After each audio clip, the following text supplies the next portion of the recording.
Hi Mina et bienvenue dans cette nouvelle vidéo au sein de laquelle je vais vous présenter plusieurs animés de type harem inversé qui sont originaux et se démarquent des classiques. Ces derniers peuvent être des adaptations de shoujo manga, otome game ou encore light novel. Si vous aimez la vidéo, n'hésitez pas à la liker et à vous abonner à la chaîne pour me soutenir. Et commençons par Neru Admirali no Tenbin. Il s'agit de l'adaptation d'un otome game qui nous offre un très bon graphisme ainsi qu'un casting de seiyuu qui est très satisfaisant. C'est l'une des rares adaptations d'otome game qui nous offre une réelle intrigue ainsi qu'une histoire prenante. L'histoire se déroule durant l'ère Taisho, qui est juste après l'ère Meiji, c'est-à-dire après que le Japon se soit occidentalisé. L'héroïne Kuse Tsugumi doit subir un mariage arrangé avec une personne qu'elle ne connaît même pas, et ce pour l'intérêt de sa famille qui a perdu sa fortune. Toutefois, bien avant ce dernier, un accident va bouleverser sa vie. Son petit frère Hitaki va tenter de s'immoler, et ce, à cause d'un livre maudit. L'héroïne va alors étrangement développer la capacité de reconnaître les livres maudits, qui détiennent chacun une aura particulière qui n'est normalement pas visible pour les êtres humains normaux. Tsugumi va alors décider de rejoindre le bureau de gestion de la bibliothèque impériale, constitué de divers garçons qui se chargent de repérer et neutraliser les livres maudits, afin de les aider en utilisant ses capacités de détection. Elle va alors se lier avec les divers membres de cette brigade. Au départ, l'anime nous semble banal et classique. Toutefois, il ne faut pas se fier aux apparences et être patient, car une réelle intrigue va se mettre en place, avec des rebondissements et des retournements de situation incroyables. Cet anime nous offre une très bonne histoire qui est originale, intéressante et travaillée, ainsi que des personnages secondaires intéressants qui se démarquent. Cependant, j'aurais vraiment aimé que certains d'entre eux soient plus développés. Passons maintenant à l'anime Yamato Nadeshiko Shichi Henge, qui est l'adaptation d'un shoujo manga. Le graphisme est plutôt ancien et le chara design est assez particulier, mais ça ne doit en aucun cas vous freiner, car on s'y habitue rapidement. Voici le casting de seiyuu. Pour ce qui est d'histoire, 4 policiers populaires vivent dans une grande maison. La propriétaire va exiger qu'il transforme sa nièce en lady, et ce en échange d'être logé gratuitement. Sauf que la tâche se révélera beaucoup plus difficile que prévu, étant donné que sa nièce Sunako se fout complètement de son apparence et ne vit que pour les ténèbres et les films d'horreur. Et tout ça car elle a développé un complexe dans son passé, à cause d'un garçon, car après lui avoir déclaré sa flamme, il lui a répondu: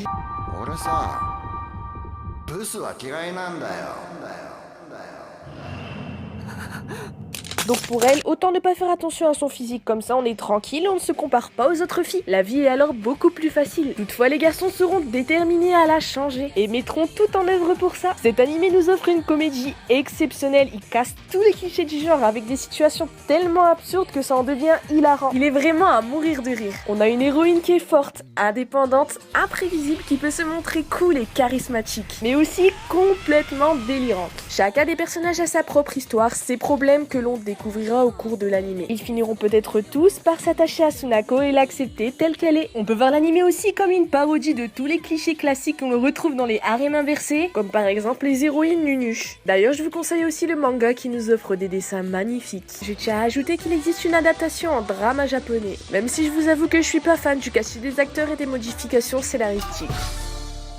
Passons maintenant à Sayunkoku Monogatari. Il est constitué de 78 épisodes partagés en 2 saisons de 39 épisodes. Il s'agit de l'adaptation des 12 premiers volumes d'une série de light novel. Bien que l'anime date de 2006, il reste un anime magnifique et exceptionnel. Certains de ses aspects m'ont beaucoup fait penser à Akatsuki no Yona. L'anime nous offre une histoire très riche, profonde et travaillée, avec une multitude de personnages intéressants et inoubliables, tous développés à un moment ou à un autre de l'anime. Mais aussi de la politique, du drame et de la romance, ainsi qu'une touche de magie et une comédie rafraîchissante. C'est vraiment un de mes plus grands coups de cœur. Voici le casting de seiyuu qui est aussi très satisfaisant.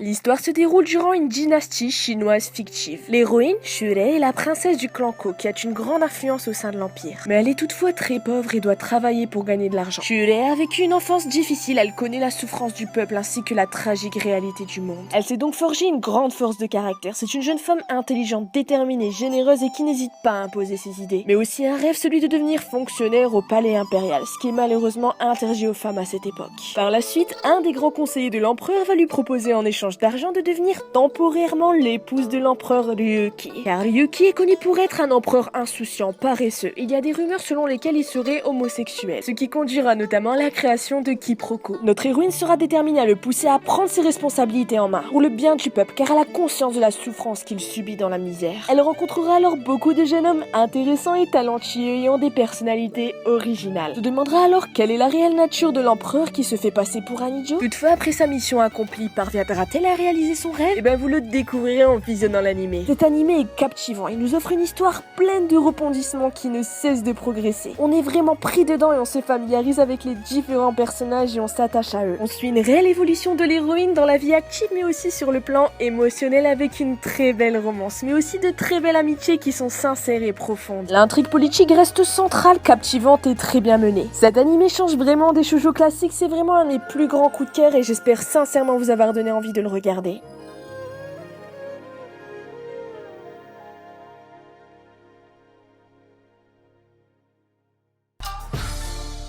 Passons maintenant à Hanasakeru Seishonen, qui est l'adaptation d'un josei manga. Cet anime est une pure merveille, avec une excellente intrigue. Il nous offre en plus un graphisme sublime et un très bon casting de seiyuu. Pour ce qui est de l'histoire, l'héroïne, Kajika Banzoaz, est la fille d'un homme extrêmement riche, Hari Banzoaz. Kajika a passé son enfance au sein d'une île dans les Caraïbes, avec son ami d'enfance du nom de Riren, ainsi que son léopard blanc du nom de Mustapha. Toutefois, quelques années plus tard, son père lui proposera de jouer à une sorte de jeu de mariage, à l'issue duquel il s'engage à lui révéler la vérité sur son lourd destin. Ce jeu consiste en fait à trouver les 3 potentiels maris sélectionnés par son père après 12 ans de recherche, et ce, en n'ayant aucune info sur leur identité. Puis ensuite, choisir l'un d'entre eux, et ce, avec Riren qui l'aidera et la protégera durant cette période de jeu. Cet anime nous offre une histoire extraordinaire, pleine de rebondissements avec de la politique, de la corruption, du mystère, du suspense et de l'action, mais aussi une très belle romance. Et de la comédie avec une bonne touche d'humour. On a une héroïne qui a une grande force de caractère, elle est vive, franche et têtue, et elle n'hésite pas à dire ce qu'elle pense. Ce sont d'ailleurs ces caractéristiques qui ne vont pas tarder à attirer l'attention de certains individus. On va faire la découverte d'une multitude de cultures ainsi que la confrontation de ces dernières. On a des personnages secondaires intéressants et travaillés qui seront développés au cours de l'anime. Ils ont chacun leur propre histoire, problèmes et caractéristiques que vous découvrirez. Je me mets en mode fangirl et je vous avoue que mon petit préféré est Terumachi. C'est un anime enrichissant et captivant avec une histoire prenante et une réelle évolution de l'intrigue, ainsi que des différents personnages qui vont mûrir au fur et à mesure de l'anime. Cet anime est encore une fois un de mes plus grands coups de cœur et je vous le conseille vivement. Et pour finir, passons à un de mes plus grands coups de cœur, Akatsuki no Yona, qui est l'adaptation d'un shoujo manga. Cet anime est prenant et sensationnel, nous offrant du drame, une belle romance et une très bonne comédie avec un humour omniprésent, mais aussi de la politique et de l'action. Voici le casting de seiyuu qui nous a fourni un excellent travail.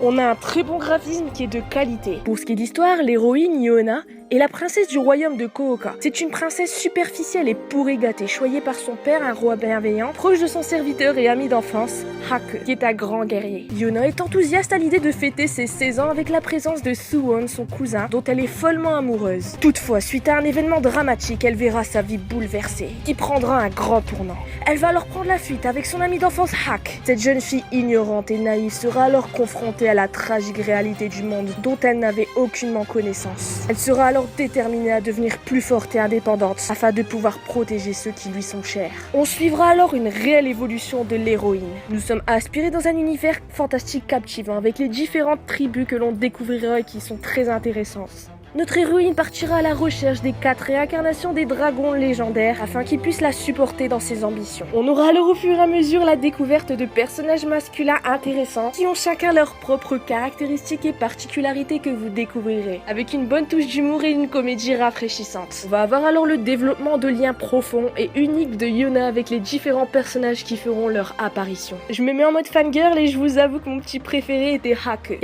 Hake est un personnage fort, charismatique, fidèle mais aussi très marrant. Il est en plus protecteur et au grand cœur, prêt à tout pour la princesse Yona. Donc en conclusion, allez tout de suite regarder Akatsuki no Yona, vous n'allez pas le regretter. Et voilà Mina, c'est comme ça que cette vidéo se termine. J'espère sincèrement que vous allez apprécier ces animés. N'hésitez pas à me donner vos avis dans les commentaires. J'ai connaissance d'autres animés Arema versés originaux et si vous êtes intéressés pour que je vous les présente, n'hésitez pas à me le dire en commentaire. Merci d'avoir regardé jusqu'à la fin et je vous dis Soreja, matane minna. 目の前にいるのは孫博です。一遍死んであんたがどんだけ泣くのかすげえ見たい。